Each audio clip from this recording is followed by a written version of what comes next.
Llega el mediodía. Y en Mañanas Blue continúa el análisis y el debate. Dirige Camila Zuluaga.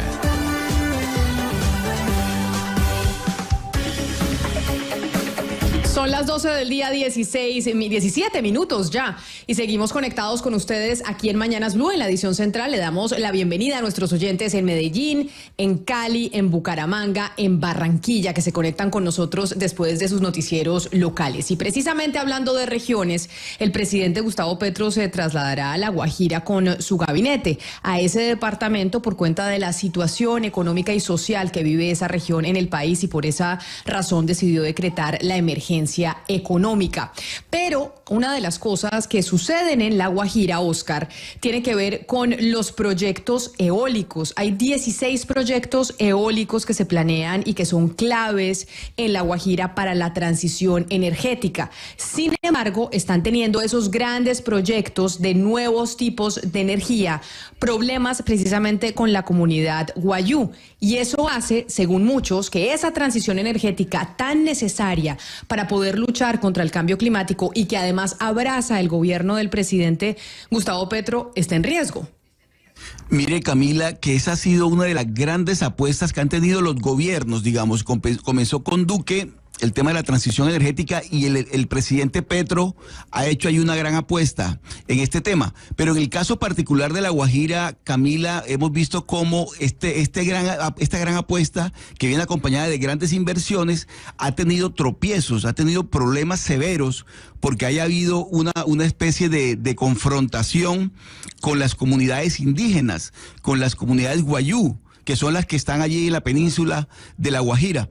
De tal manera que este gran proyecto, Camila, que se requiere, que se necesita, sobre todo en estos tiempos que sabemos que se va a venir, por ejemplo, el fenómeno del Niño, y que se necesita ese tipo de energía eólicas, van a tener problemas o están teniendo problemas en este momento, precisamente, Camila, por ese componente social y cultural que tiene que ver con el comportamiento de las comunidades indígenas en la península de La Guajira, Camila. Sí, así es, Oscar. Estamos hablando de 287,000 indígenas que viven en la zona. Son 53 parques eólicos los que podrían funcionar. Hay 16 activos.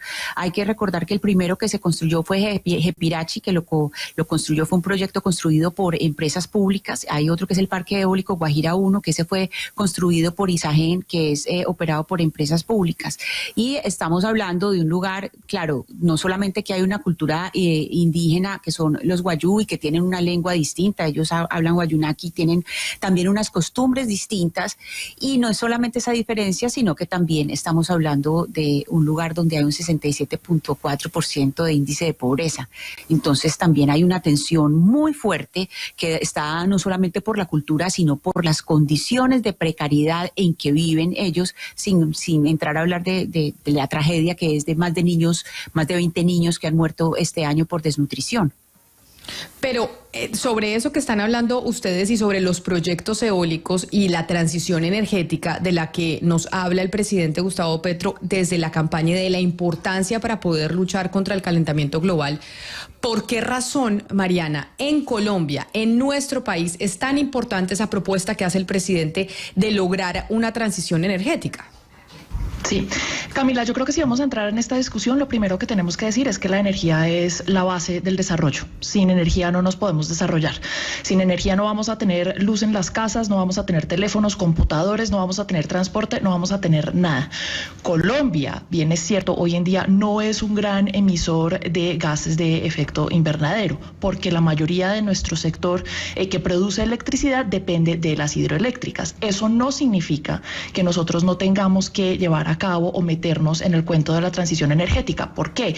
Porque si proyectamos el crecimiento, si continuamos con esa trayectoria de crecimiento que hemos tenido hasta el momento, pues nuestro desarrollo va a incrementar, nuestra economía va a incrementar, y por ende la demanda de energía, lo que significa que podríamos llegar a demandar más energía que produce gases de efecto invernadero. Entonces, lo que tenemos que llegar a hacer, y de eso se trata la transición energética, es hacer que nuestras fuentes de energía sean más eficientes para que no tengamos que recurrir a las que emiten tantos gases de efecto invernadero, que son últimamente las que calientan el planeta y pues conllevan a todos estos efectos tan dramáticos que ya conocemos sobre el cambio climático.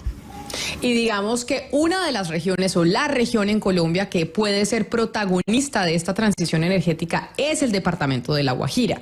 Sin embargo, como ya lo hemos venido explicando, pues pueden estar en riesgo esos proyectos específicos, esos 16 proyectos que buscan precisamente adentrarse en ese plan que tiene el gobierno del presidente Gustavo Petro. Tomás González es exministro de Minas y Energía y es una de las personas que más sabe en el país sobre este tema de la transición energética y nos acompaña a esta hora aquí en Mañanas Blue. Exministro González, bienvenido y mil gracias por estar con nosotros. Muchas gracias por la invitación, Camila. Un gusto siempre estar con ustedes. Se traslada el gabinete del presidente Gustavo Petro a La Guajira, entre otras cosas por la situación económica y social que vive ese departamento, pero también preparándonos un poco para el fenómeno del Niño que se nos viene ya y que puede tener unas implicaciones importantes en todo el territorio nacional en temas de costo de la energía y demás. ¿Por qué está en riesgo en el departamento de La Guajira esos planes que se tenían para la transición energética? Camila, yo creo que el elemento fundamental es la dificultad que ha habido para crear un clima de confianza, un clima que sea conducente al desarrollo normal de los proyectos. El país se trazó una estrategia de transición, como ustedes lo han dicho bien en el inicio del programa, y esa estrategia de transición energética, que es pasar de un consumo, una producción y un consumo de energías con altas emisiones a un consumo y una producción de energía de bajas emisiones, requiere proyectos. Y La Guajira es la zona del país con mayor potencial para desarrollar proyectos de esas energías de bajas emisiones solares y eólicas. Entonces, el problema es que por las dificultades históricas, las condiciones de desarrollo, ha sido muy difícil generar ese clima de confianza conducente a que se hagan los proyectos, y ahí se ven los retrasos que estamos teniendo. Ni los proyectos de generación, ni la línea de transmisión que se requiere para conectar sus proyectos y llevar la energía a los puntos de consumo están pudiendo desarrollarse según lo planeado. De hecho, hemos tenido algunos proyectos que han dicho simplemente los suspendemos indefinidamente porque no están las condiciones. ¿Y cuál es el problema? El problema es que si no hay proyectos, no hay transición. Y si no hay transición, vamos a incumplir con todo lo que hemos dicho que vamos a hacer en materia de transición. Entonces es muy, muy importante que el gobierno le dé toda la atención y ojalá el gabinete en pleno en La Guajira sea el principio de la solución, porque el gobierno, creo yo, es el que tiene la llave para destrabar este tema. Exministro, pero estos proyectos de transición energética, de energía eólica, no iniciaron en el gobierno del presidente Gustavo Petro. Esto viene ya de tiempo atrás. ¿Esa desconfianza de la que habla usted se origina en qué momento y obedece a qué? Yo creo que esta desconfianza es histórica, Camila. Cuando uno mira las condiciones de desarrollo de las comunidades étnicas en La Guajira, las comunidades indígenas, pues eso no es un problema que empezó con el gobierno pasado ni con el anterior a ese.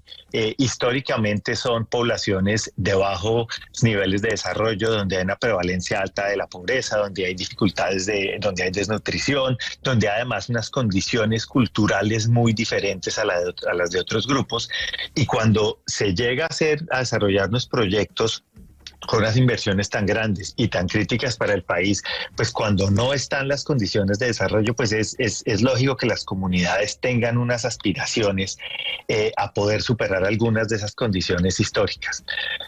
Pero también desde el lado de las empresas, pues es muy difícil cuando uno necesita hacer unos proyectos que tienen unos compromisos de entregar bajo unas condiciones muy precisas, pues no poder hacerlos. Entonces ahí hay unas dificultades que no es fácil poner esto en blanco y negro. Estas descripciones fáciles de lo que pasa en La Guajira no son descripciones acertadas. Ahora Alexandra, que veo que es una invitada a este programa y que conoce muy bien los proyectos allá y está al frente del gremio de las empresas que están desarrollando una parte de los proyectos, nos podrá dar detalles específicos. Pero aquí es un problema muy, muy, muy complejo que si no le metemos la ficha entre todos de verdad, no lo vamos a poder sacar adelante y nos vamos a quedar sin transición. Pues déjeme precisamente, ya que usted habla de Alexandra Hernández, la presidenta ejecutiva de SER Colombia, la Asociación de Empresas de Energías Renovables, que está con nosotros. La voy a saludar, doctora Hernández. Bienvenida. Gracias por acompañarnos hoy aquí en Mañanas Blue. ¿Cómo están? Un gusto, un saludo especial a toda la audiencia. Muchas gracias por invitarme en este espacio. Bueno, precisamente, ya que el presidente se traslada al departamento, y no necesito que me apague Me ayudan, Perdigón, porfa, cerrando el micrófono de la doctora Hernández porque se me está devolviendo el sonido y queda muy difícil por cuenta de que tiene que mutear la doctora Hernández, ponerle mute a la llamada por computador. Pero mientras eso sucede, quiero preguntarle, señora Hernández, ya que usted es la presidenta de Ser Colombia, de la Asociación de Empresas de Energías Renovables, y el presidente se traslada al departamento de La Guajira por múltiples cosas, pero entre otras también para empujar este tema de la transición energética. ¿Qué es lo que piden las empresas que están trabajando en esta materia? Y que además vienen pidiéndolo desde hace años, no solo a este gobierno, sino también a los anteriores. Efectivamente, Camila, parte de lo que queremos de la agenda que se va a desarrollar esta semana en La Guajira es un pacto donde participen no solo las empresas y el gobierno nacional, sino las autoridades locales y las comunidades y las diferentes entidades del gobierno nacional, porque como decía Tomás, prácticamente lo que hemos pedido como empresas es poder articular todos los diferentes trámites que se requieren para materializar los proyectos y adicionalmente pues poder construir esos espacios de confianza donde las comunidades permitan desarrollar los proyectos, porque el problema que hemos tenido en este momento es que hemos tenido retrasos de cerca de 3 o 4 años entre esos 16 proyectos que usted menciona. Nosotros tenemos realmente identificados 6 proyectos más, o sea, en total 22 proyectos. La mitad de esos proyectos ha estado demorado, no solo porque el parque de generación ha tenido retrasos en los trámites y licencias especialmente ambientales, sino también por los trámites de consultas previas y por ende y posteriormente las licencias de la línea de transmisión.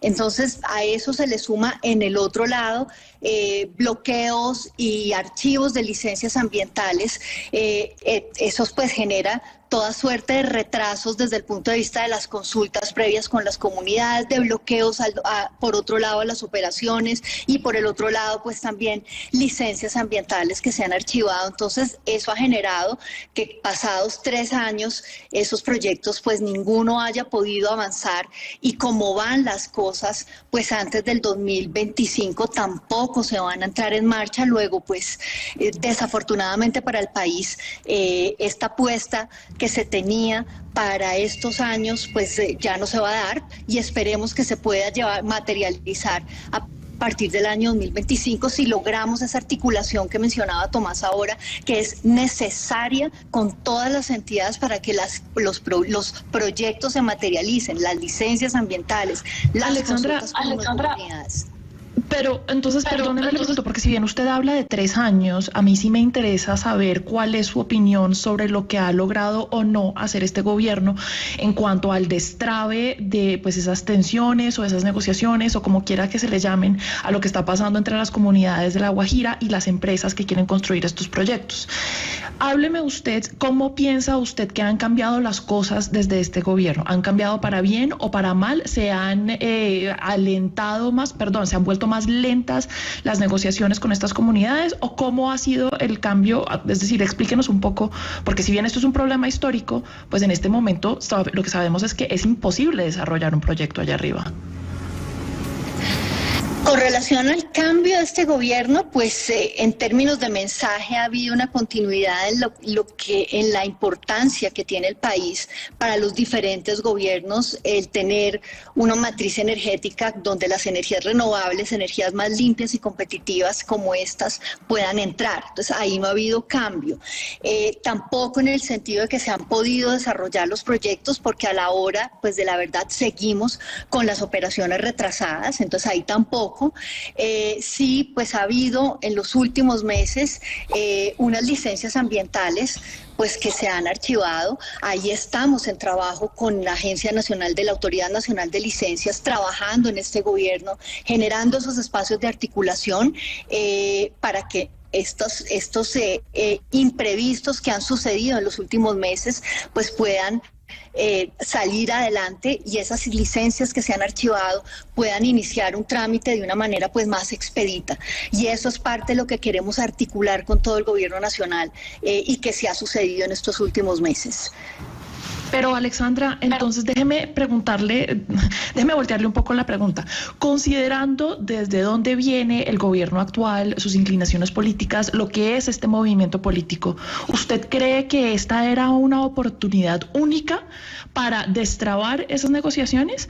¿O cree que simplemente las cosas iban a seguir así sin importar quién llegara al gobierno? ¿El gobierno de Petro era una oportunidad para establecer un diálogo con estas comunidades que condujera a que estos proyectos se pudieran destrabar o no?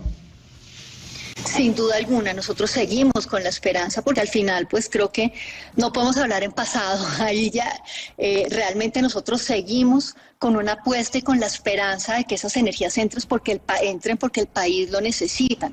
Y en ese orden de ideas, pues nosotros seguimos con la esperanza de que un gobierno que tiene la facilidad de poder conectar con las comunidades y con las autoridades pueda ejercer esa articulación que todos necesitamos y sobre todo ese liderazgo para que estos proyectos entren en beneficio de todos los colombianos, no solo los guajiros. Entonces seguimos con la esperanza. Sí, y exministro, yo me quería salir de La Guajira porque, pues más allá de lo que pasa, pues tenemos un gobierno que se pasea por el mundo y a los altos escenarios a los que va, pues quiere dar ejemplo con el cambio climático, con la transición, y no sé si de pronto no exige demasiado, pero yo no veo que el gobierno le ha presentado al país un plan concreto de transición energética, con números en la mano, con inversión, con datos concretos del escalonamiento de menos gas, menos petróleo y más de las renovables. Yo no lo he visto, no sé si esté mal pedirlo o esperarlo, o si usted fuera ministro, ¿qué es lo que se debería hacer? Porque uno no ve que haya nada concreto, la verdad.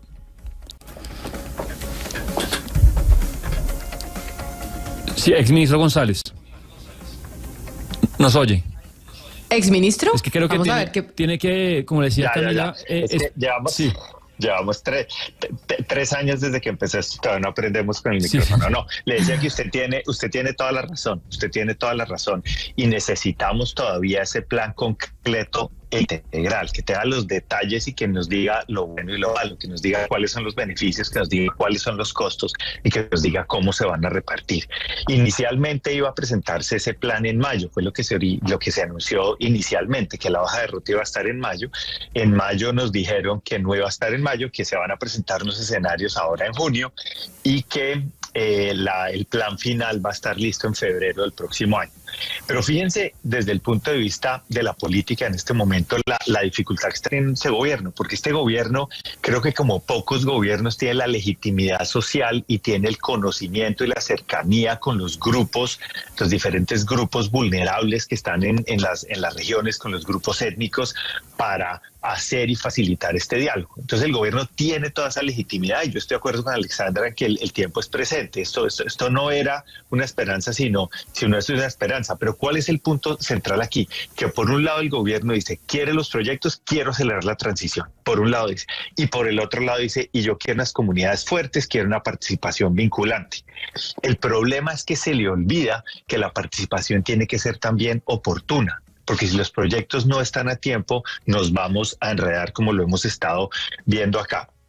Y el gobierno es el que tiene la llave. ¿Y por qué es el gobierno el que tiene la llave? Porque el gobierno al final del día es el que tiene que garantizarle a las comunidades el respeto a los procesos y a sus derechos. Debería ser el facilitador y el garante que tranquilice que eso se va a dar. Y por otro lado, tiene que ser también el que le asegure a las empresas que las condiciones para poder hacer las inversiones se van a dar.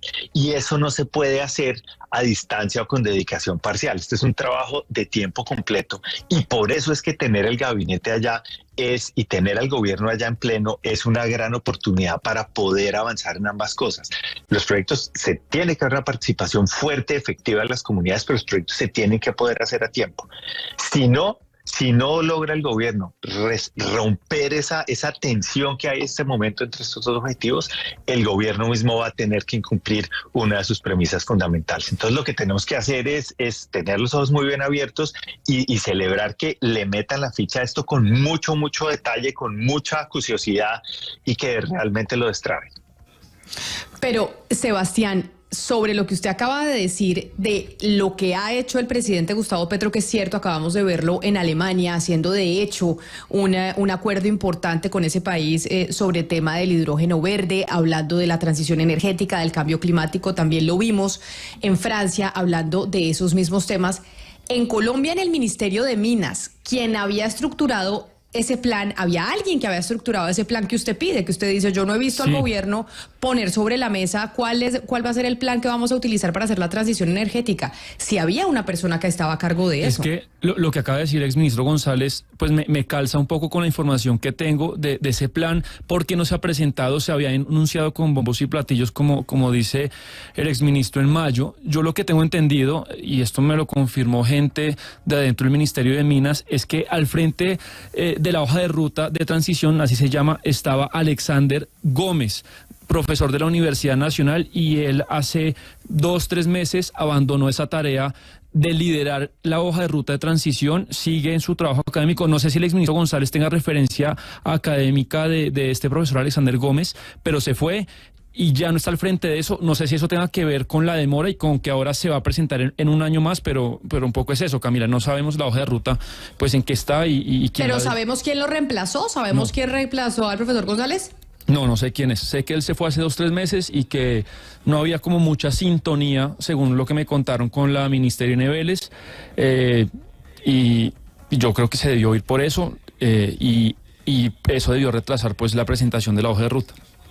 Ana Cristina, la exministra del Interior, Nancy Patricia Gutiérrez, que nos está escuchando en estos momentos, nos dice lo siguiente, que me parece un dato interesante sobre la situación de La Guajira, y es que en La Guajira 109 proyectos del sector eléctrico han realizado un total de 1.168 consultas previas. 109 proyectos han presentado 1.168 consultas previas. En La Guajira se han hecho para todos los sectores 3.516 consultas previas. Esto incluye sector ambiental, eléctrico, hidrocarburos, infraestructura, medidas administrativas, minería, orden judicial y telecomunicaciones, y que la responsabilidad de estas consultas previas precisamente está sobre los ministerios del Interior, y que hay una dispersión de responsabilidad entre el Ministerio del Interior, el ministro de Minas, y la sentencia que estipula esto es la 302 de 2017,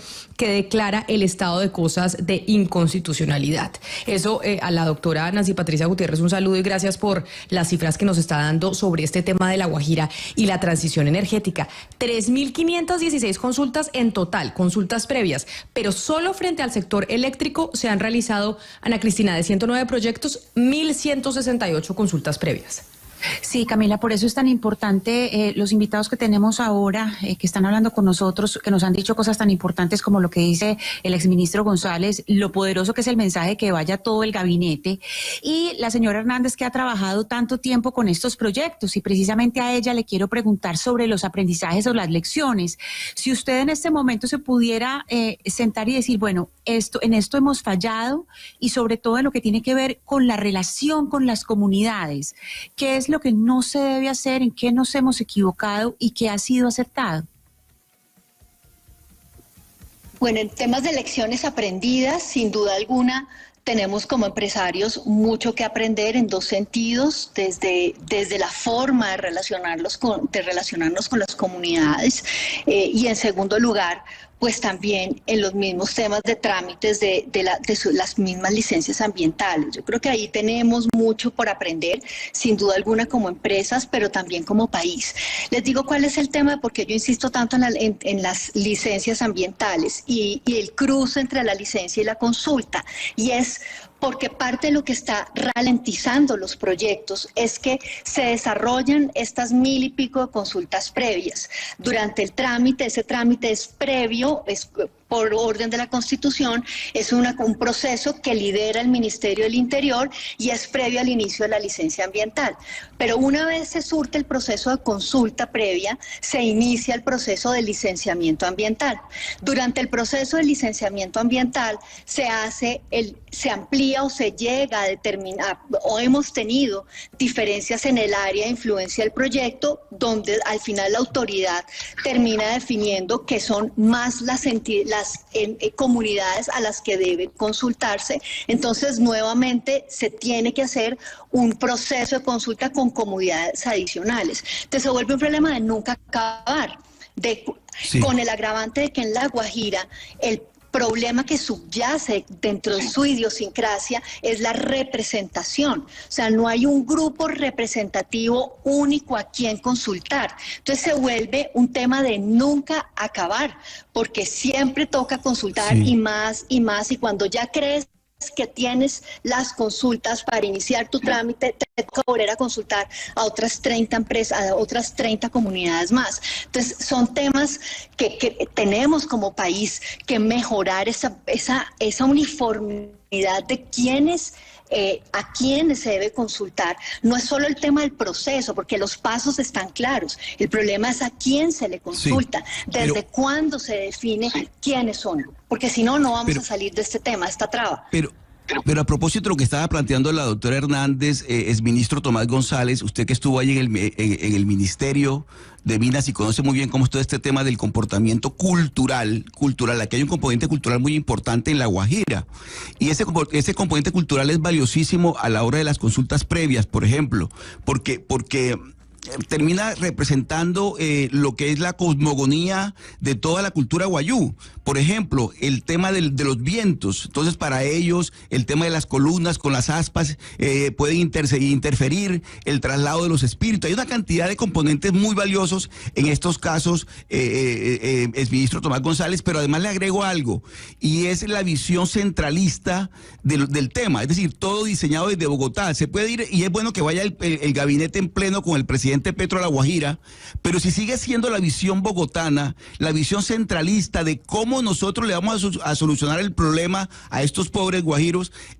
ahí yo creo que hay una traba muy grande que tiene mucho que ver, exministro Tomás González, con lo que está ocurriendo en este momento en La Guajira. ¿No será, exministro Tomás González, que hay que ponerse también en los zapatos de las comunidades indígenas, el pueblo guayú, que está reclamando, por supuesto, por su cultura y por su tradición, pero que también necesita programas de desarrollo y de progreso? ¿Cómo se logra eso, exministro Tomás González, respetando, por supuesto, la cultura, esa cosmogonía del pueblo guayú?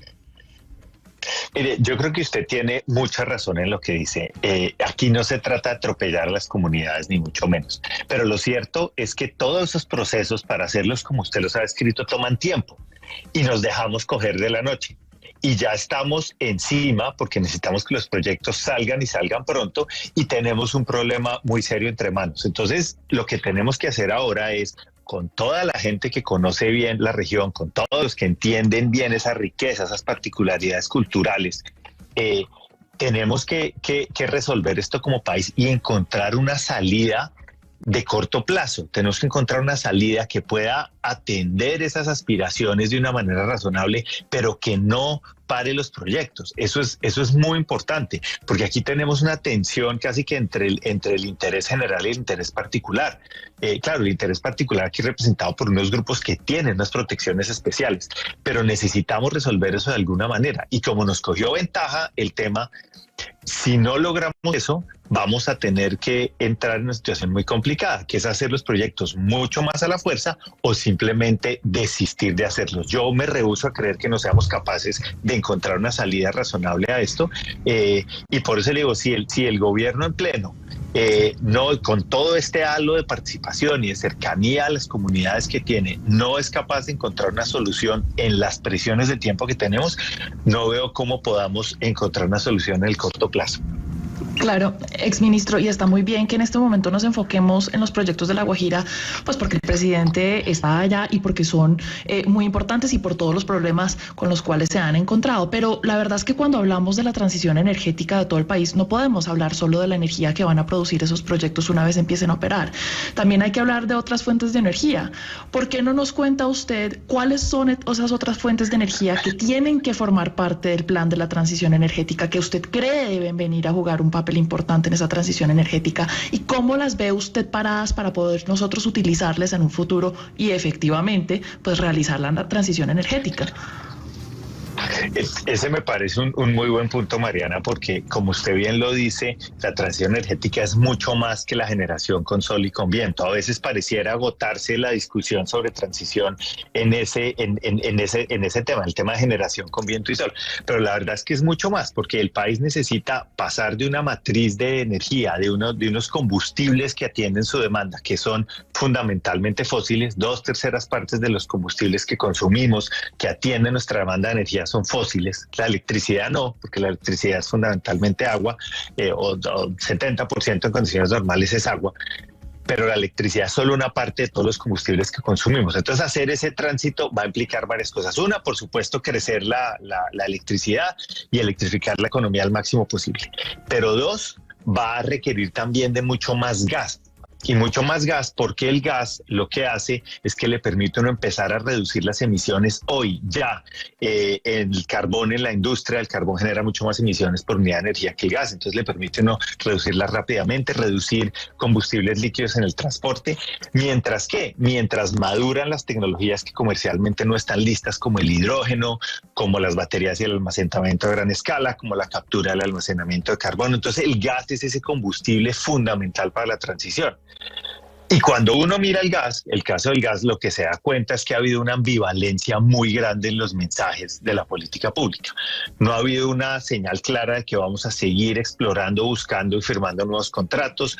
No se está volcando el Estado a asegurar ese mayor gas que vamos a necesitar, que lo estimamos en el doble del gas que consumimos hoy a 2040.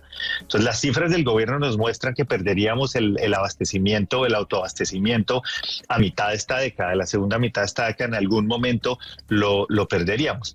Y sabemos que necesitamos más gas, pero no hemos sido contundentes en ir y desarrollar ese gas. Entonces, fíjense que estamos teniendo problemas por el lado de los proyectos que nos van a dar la energía a bajas emisiones. Tenemos dificultades en las señales que estamos teniendo con el gas. Si no vamos a desarrollar el propio, lo vamos a importar. ¿Por dónde lo vamos a importar? ¿Cuánto vamos a importar? Y un último punto, que es el tema de la eficiencia en el consumo. Es el otro elemento fundamental de la transición. Yo necesito ser mucho más eficiente. Nuestros cálculos muestran que la economía debería más o menos triplicarse de aquí a 2050, pero la demanda de energía debería aumentar solo en un 30%. Entonces, fíjense lo que eso implica, tener 3 veces más actividad económica solo con el 30% más de la energía. Y eso supone unos cambios grandísimos en eficiencia, en movilidad eléctrica, en electrificación de industrias, en cambios de electrodomésticos en los hogares, un cambio gigantesco que tampoco en este momento hay unas señales o un camino absolutamente claro. Entonces, en esas 3 patas grandes que tiene la transición, si me permiten decirlo así, estamos colgados. Necesitamos esa hoja de ruta y necesitamos destrabar las cosas. Si no, como decían las abuelas, obras son amores y no buenas razones. Entonces tenemos que realmente ponernos a hacer y avanzar en este tema para entrar en el camino de la transición de lleno.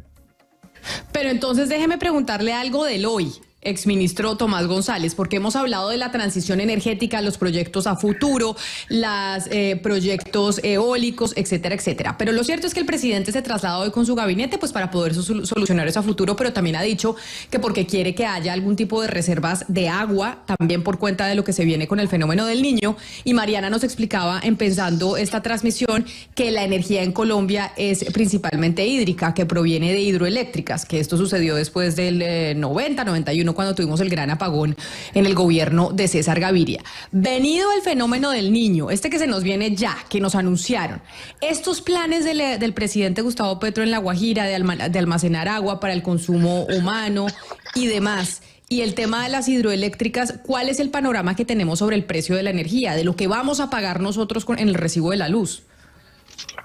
Es que, Camila, el fenómeno del Niño tiene unas consecuencias muy concretas para la gente. Por un lado, llueve menos. Aquí en Colombia el fenómeno del Niño es menos lluvias y esa generación que se hacía con agua hay que reemplazarla con otro combustible, que normalmente es el gas. Entonces, ese es el primer aspecto del Niño. Y lo segundo es que como el agua escasea, pues los precios tienden a subir. Y esto se vuelve importante porque las empresas que compran energía para vendérnosla a nosotros, esas empresas, hay unas que compran la energía en contratos y ya tienen los precios fijados, pero hay otras que van y las compran en bolsa, que es como ir a Corabastos a comprar la energía del día, digamos, sería la analogía. Entonces, cuando los precios suben, las empresas que están expuestas a bolsa, que una parte grande de su energía se compra en bolsa, pues van a haber unos aumentos grandes en los precios de compra de la energía y se los van a tener que trasladar a los consumidores. Entonces, fíjese el panorama del niño, que es muy distinto al de la transición, porque la transición es a 2050, es descarbonizarnos gradualmente. El niño se espera que llegue a final de año, principios del otro, y le va a poner mucha presión a la disponibilidad de energía, va a haber mucha demanda de gas y va a haber potencialmente precios más altos. Y esto que ocurre en La Guajira no necesariamente va a resolver esos problemas que vamos a tener de corto plazo. Pero, exministro González, me parece muy importante oírlo sobre este tema porque hay que recordarle a la gente que usted fue el último ministro de Minas y Energía que tuvo que manejar un fenómeno del Niño, si no estoy mal, en 2015. Un poco si nos puede recordar cómo gestionó usted esa época. También es muy importante el tema de la inflación. La inflación alcanzó en el 2016 un 8%, la nuestra sigue alto y no ha bajado. ¿Usted cómo gestionaría el tema y qué enseñanzas le quedó para lo que pueda hacer la ministra Irene Vélez? Yo creo que la principal lección de un fenómeno del Niño, que eso siempre lo pone mucha presión al que esté en el timón del Ministerio de Minas y Energía, porque eso al final del día depende de la hidrología, que uno no la controla directamente. Entonces, la principal lección del fenómeno del Niño para mí es coordinarse muy bien. Este no es el momento de la desconfianza entre el gobierno y las empresas. Este es el momento de trabajar juntos. Este es el momento en que los 11 jugadores del equipo tienen que meter gol en la misma portería. Tienen que tener claro eso.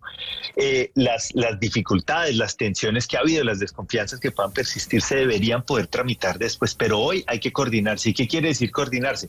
Coordinarse quiere decir ¿cómo nos aseguramos de que todas las empresas que puedan producir energía la produzcan, que estén listas para entregarla en el momento en que se va a necesitar? ¿Qué va a pasar con los mantenimientos? ¿Hay problemas o no con el suministro de algunos contratos? ¿Cuánto gas vamos a necesitar? ¿De dónde va a salir? En el caso de los precios, ¿tenemos excedentes de energía o no que nos permitan atender esa demanda que hoy en día está descubierta? Todo eso son conversaciones entre el gobierno y las empresas para que nos toque menos duro este niño. Eso es lo que aprendimos en el 2015-16. Y hay una última, que es, tenemos además que concentrarnos en el manejo de la demanda. En el 2015-16 fue muy importante los ahorros que se pudieron hacer por el lado de la demanda, que hicieron que fuera más fácil pasar en una situación muy crítica. Exministro González, ¿cómo funciona esa relación con comunidades autóctonas en otros países donde se hacen este tipo de proyectos? Porque hemos hablado mucho sobre las consultas previas. ¿Ustedes qué vieron, qué ha funcionado o qué aprendieron de otros países? Pues mire, hasta donde yo conozco, porque este es un tema inmenso que es más del resorte del Ministerio del Interior y más del mundo de los antropólogos, de los sociólogos, pero yo le puedo decir de lo que yo alcancé a conocer, la mayoría de los países que tienen grupos étnicos tienen una normatividad especial para poder sacar adelante los proyectos en los territorios donde están presentes estas comunidades. Y en lo que yo conozco, en lo que yo he conocido, todas tienen unos procesos de participación en que lo que se busca es que se puedan entender a fondo las necesidades de las comunidades que están presentes en las áreas de influencia y se pueda influenciar en la medida de lo posible el desarrollo de los proyectos para que cumplan con esas expectativas. Pero en todos lados, diría yo, hay también un reconocimiento que en estas relaciones también puede haber comportamientos estratégicos, es decir, en todas estas relaciones están mediadas por la política, en todas estas conversaciones, si bien hay necesidades legítimas y son las que tienen que prevalecer, también hay oportunismo. Entonces es un problema muy complejo en todas partes, en que uno trata de hacer una participación adecuada, de dar las garantías, pero ahí pues se mezclan las tensiones y las presiones normales de los proyectos. Pues esta es la situación de la transición energética, del fenómeno del Niño que se nos viene, del costo de la energía que puede subir, y por eso hoy que está el presidente Gustavo Petro trasladándose con su gabinete al departamento de La Guajira, en donde se están llevando a cabo, se están intentando realizar varios proyectos eólicos, nos parecía importante hablar con ustedes dos. Doctora Alexandra Hernández, presidenta ejecutiva de la Asociación de Empresas de Energías Renovables en Colombia, mil gracias por haber estado aquí con nosotros. Y pues le pregunto ya para cerrar, ¿qué tan optimista está usted con que en el gobierno del presidente Gustavo Petro sí se vaya a lograr y sí se puedan materializar esos proyectos en el departamento de La Guajira? Por el bien de los colombianos tenemos que estar todos optimistas. Como hablábamos ahora, realmente el Niño está jugado ya con las plantas de diésel, a gas, pero a partir del 2026 nos tiene que gustar a los colombianos las nuevas fuentes, tenemos que tener nuevos proyectos para atender las necesidades de los colombianos y qué mejor que sean con energéticos limpios y competitivos, o sea que por el bien de los colombianos nos tienen que gustar y debemos querer las energías renovables, pero además por lo tanto, confiar en que vamos a tener esas articulaciones, esas licencias, esas consultas y esa aceptación para que por el bien de todos los colombianos. Gracias, doctora Hernández, y lo mismo a usted, exministro de Minas Tomás González, gracias por haber estado con nosotros. Le hago la misma pregunta para cerrar. ¿Usted es optimista en que en este gobierno sí lo podremos lograr? Pues yo creo que el gobierno tiene todas las herramientas y creo que si el gobierno de verdad quiere destrabar esto, puede hacerlo. Entonces, pues yo saco mis mejores energías para que ojalá así sea, porque de verdad lo necesitamos. Pues es el exministro de Minas Tomás González. Así llegamos nosotros pues casi que al final de este primer programa de la semana que comienza, ya una semana larga, porque sí, vamos a estar pendientes de lo que pase con el presidente Gustavo Petro en el departamento de La Guajira, con su gabinete, y cuáles son las medidas que además se toman precisamente por cuenta de lo que está pasando en esa región del país. Blue, la alternativa.